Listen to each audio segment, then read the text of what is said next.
Hey, if you want to measure the blood oxygen saturation with your HUAWEI Watch Fit SE, first of all, you have to remember to wear your watch tight, like in my case.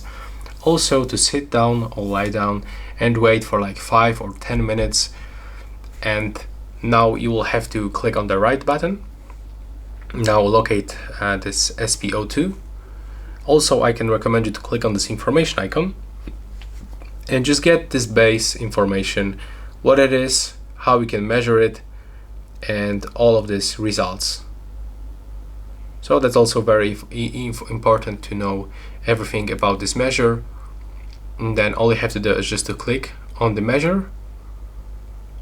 And now, as you can see, we have to wait until this measuring will be finished. So it can take around a few minutes. So that's all right now. Please subscribe to my channel. Bye bye.